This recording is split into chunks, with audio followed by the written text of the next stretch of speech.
पिछली वीडियो में हमने फिजिक्स के चैप्टर 1 की जो बेसिक्स चीज़ें थी और उसके अंदर हमने जो बेसिक चीज़ें थी उन सब के बारे में पढ़ा। आज से हम करते हैं प्रॉपर्टीज़ ऑफ चार्ज से स्टार्ट। तो देखते हैं प्रॉपर्टीज़ ऑफ चार्जेस क्या होती हैं, लेकिन उससे पहले आपने हमारी पिछली वीडियो को नहीं देखा तो उसको देख लीजिएगा, इससे आपको इस वीडियो में कोई भी डाउट नहीं होगा।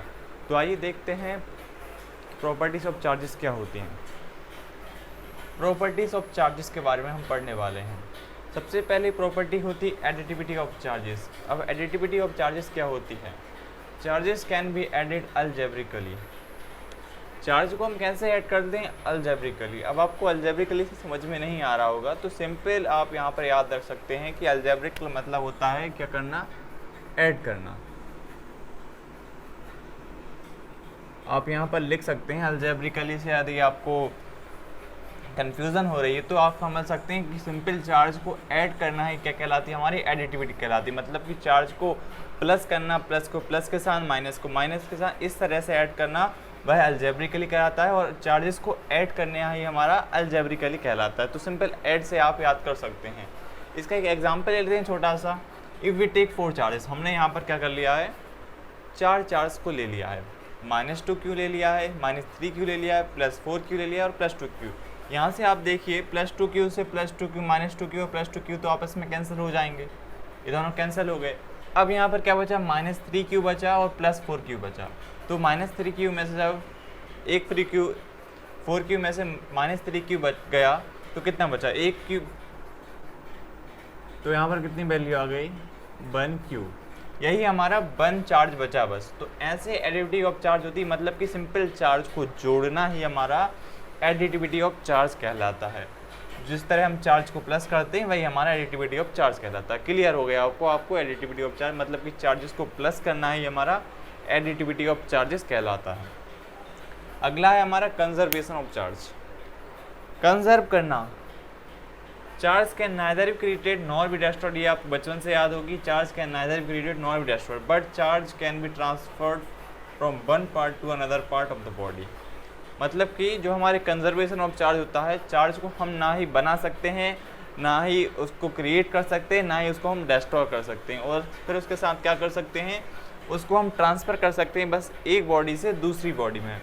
मतलब कि मैंने एक एग्जांपल के लिए ए बॉडी ले ली है, इस पर भी न्यूट्रल बॉडीज़ हैं दोनों। न्यूट्रल बॉडीज़ आपको पिछली वीडियो से बिल्कुल क्लियर हो जाएगा, एक बार यहाँ पर बता देता हूँ। जिस पे number of electron and number of proton equal होंगे वो हमारी न्यूट्रल बॉडी कहलाएगी। मतलब दोनों सेम अमाउंट में होंगे तो वो न्यूट्रल बॉडीज़ कहलाती हैं।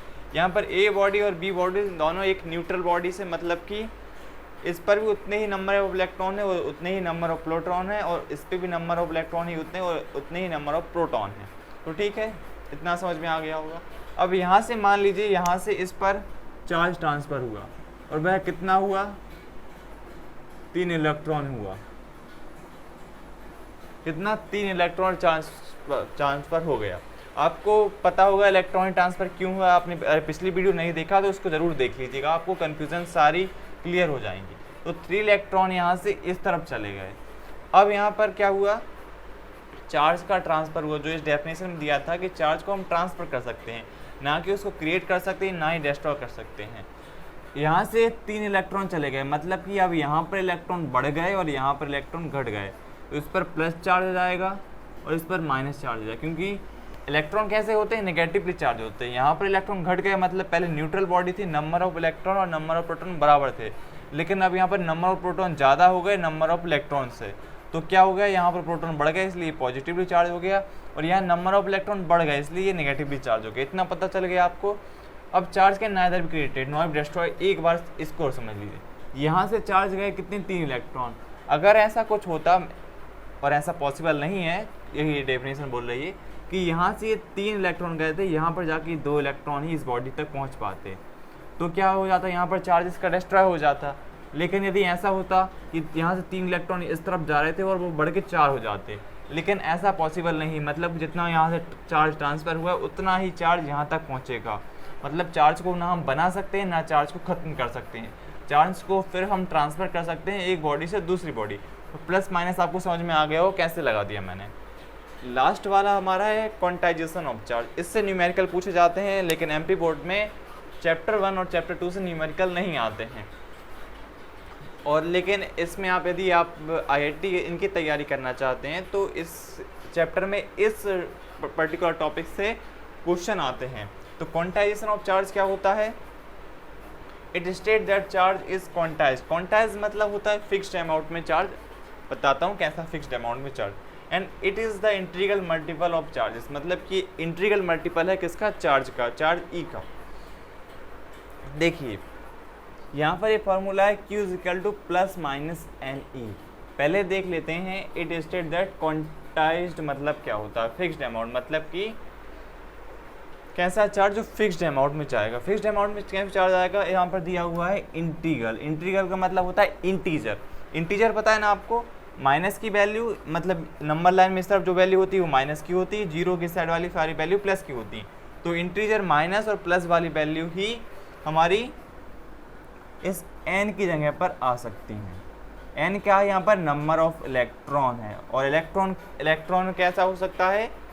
या यहाँ पर नंबर ऑफ इलेक्ट्रॉन की वैल्यू माइनस में भी आ सकती है और प्लस में भी आ सकती है। तो इंटीजर लेंगे वह, लेकिन कैसा लेंगे?